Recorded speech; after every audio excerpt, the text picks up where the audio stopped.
All right, everybody, this is Joseph P. Farrell. It's news and views from the Nefarium for Thursday, October 30th, 2014. I have a few announcements before we get to today's comments. The first is there may be no news and views next week. That's just because I'm going to be on a really tight schedule. If I can do one next week, I will do it, but just to let you know, don't be expecting it. I also wanted to let those of you who are website members know that all of the Secret Space Program presentations are up in the members area now. So please do look at that.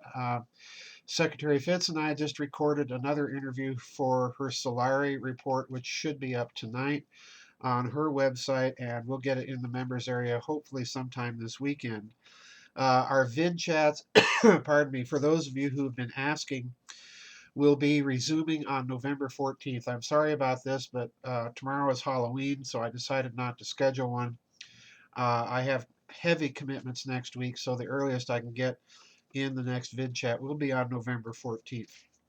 All right, now let's get to the news because there's been some really weird news in NATO, and I'm going to be talking about three articles that I'll be referencing for you.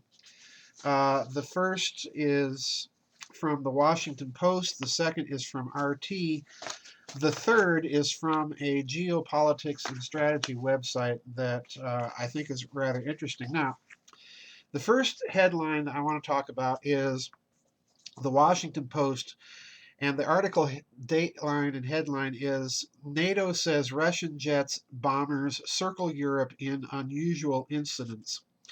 This was run in the Washington Post yesterday, October 29th, and the dateline is actually Moscow, so that's rather interesting. Anyway, the Washington Post, I want to read a couple paragraphs here for you. The Washington Post says this, quote, the aircraft, at least 19 in all, offered reminders of Russian air power at a time of the worst relations between the West and Russia since the Cold War. Russian military aircraft have been significantly increasing their activity in Europe since the conflict in the Ukraine began earlier this year, with NATO scrambling to intercept aircraft more than 100 times in 2014. But a NATO official said the scale of the latest incidents was the most provocative this year.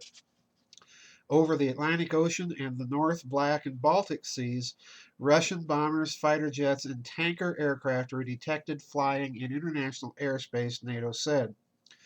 There were no incursions into national airspace, a violation of sovereignty that would significantly have amplified the seriousness of the four incidents, three of which took place on Wednesday. That would be yesterday. Then later in this paragraph, it lets you know, pardon me, what some of these aircraft were. It says the incident took place around 3 a.m. in Western Europe on Wednesday when four Tupolev 95 long range strategic nuclear bombers, that would be the Russian equivalent of our B 52, and four Ilyushin 78 tanker aircraft flew over the Norwegian Sea. Norwegian F 16 fighter jets scrambled to intercept them.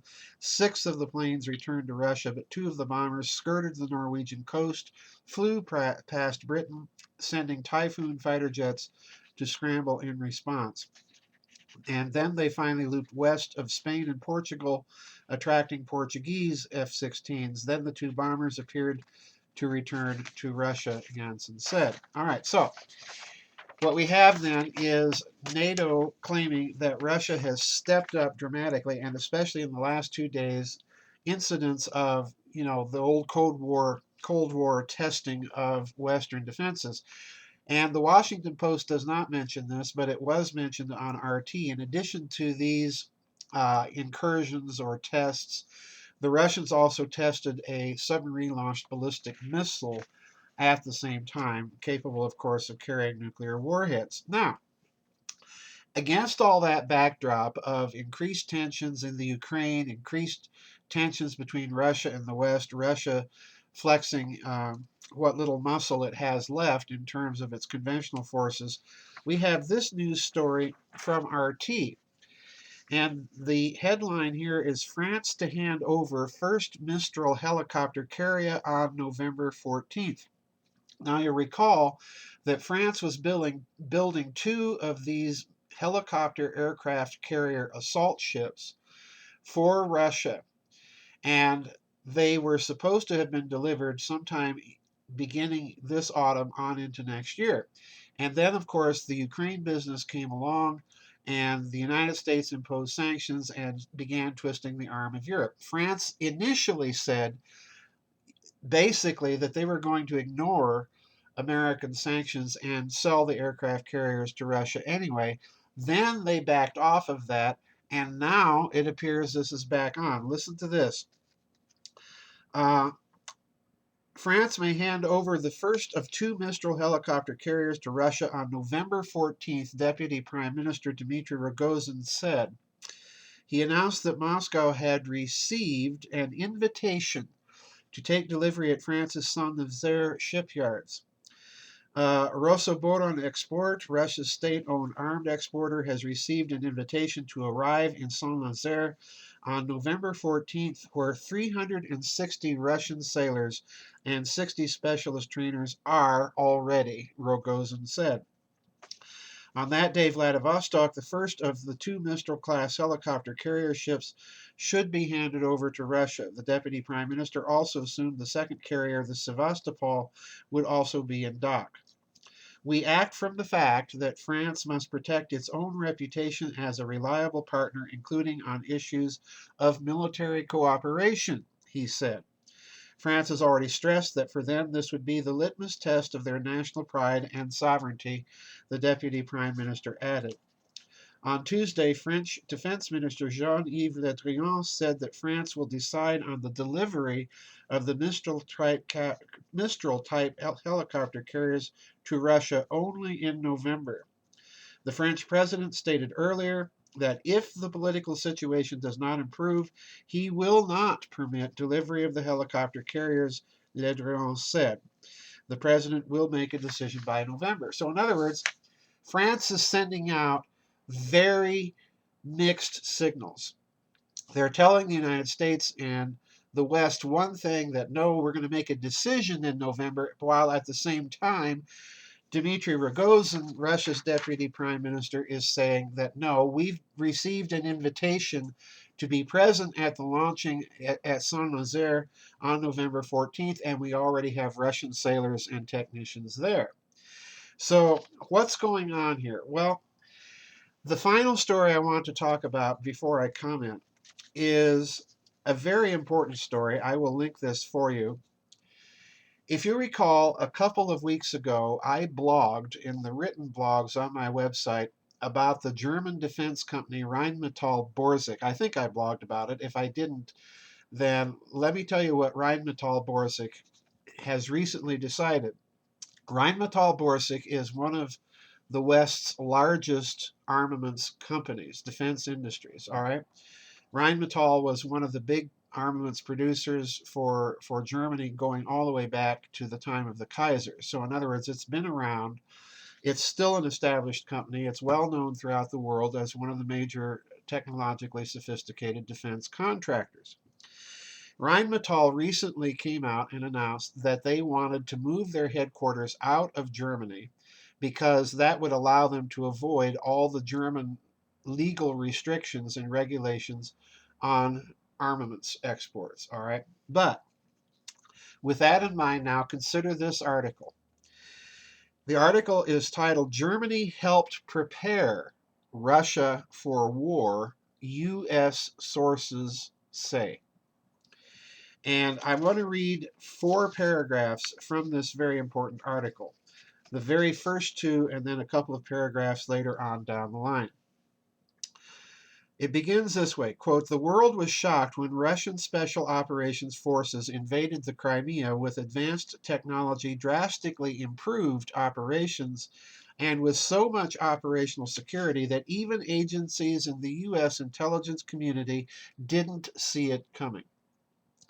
In Washington, government and congressional leaders are wondering how the Russian Special Operation Forces got so good, so fast, without anyone noticing. Some are wondering how much help Russia had from the West. Here it comes. In 2011, for example, the German defense contractor Rheinmetall signed a $140 million contract to build combat simulation training centers in Mulino in southwest Russia that would train 30,000 Russian combat troops per year. While the facility wasn't officially scheduled to be completed until later this year, U.S. officials believe that Germany has been training Russian forces for years. Now, skipping a couple paragraphs. According to the Congressional Research Service, Rheinmetall's partner in the deal was Russian state-owned Oborosevers, a defense service firm. The training center, modeled after ones used by the German Bundeswehr, that's the German military, was to be the most advanced system of its kind worldwide. Rheinmetall saw the contract as a precursor to several more projects in the light of plans to modernize the equipment of the Russian armed forces. U.S. officials, now looking back, are privately expressing anger and frustration about the German work with the Russian military. While definitive proof is hard to come by, these officials look at the radical upgrade of Moscow's forces, especially its special operations forces, experienced since they last saw major action in 2008, its invasion of Georgia. The U.S. officials believe that some of the German training over the past few years was given to the GRU Spetsnaz, the special operations forces that moved unmarked into the Crimea and who can now be found stirring up trouble in the eastern Ukraine. Now, let's stop and consider what's going on here. We've had Russian tests of NATO responses.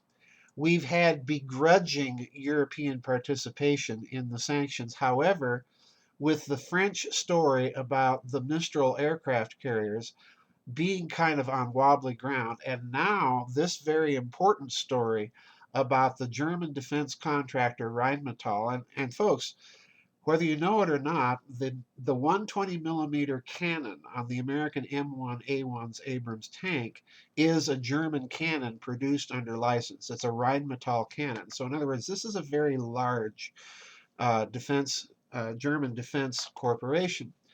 And the fact that they are training the Russian forces is, to me, an indicator that NATO is not as solid as the United States would want to be. And this explains a lot of American activity over the past few years.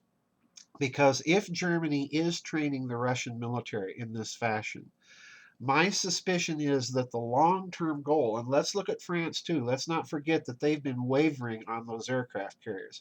France is also another huge armaments exporter, and also, like the United States, like Germany, like Great Britain, has a very sophisticated military technology industry. So in other words, what it appears to me is what is happening is that private corporations, particularly in Europe's defense industries, might be the corporations that will ultimately drive or pry Europe out of the NATO grip. For Germany to be training Russian defense forces, let's remember a few weeks ago they were telling us, oh, the German military simply isn't ready to, it's in nowhere near the shape to honor its NATO military commitments should it be called on to do so. So in other words, Germany is very clearly, as far as I'm concerned, this story kind of confirms it for me, is very clearly beginning to pull back a little bit on its NATO commitments. And if Germany does that, expect France to go. And if that's the case, if you lose the big two European powers in NATO, then NATO is a dead duck. So this is going to be an interesting game. At the same time, watch Sweden, and I'll be blogging about that in about 2 to 3 weeks. Sweden is now becoming very important in the NATO game. So that's it for today's news and views from the Nefarium folks. Remember, next week there may not be a news and views. I'll try to get to one if I can, but if not, I'll see you in a couple weeks, folks. God bless everybody. Have a happy Halloween with your family, and I'll see you on the flip side. Bye-bye.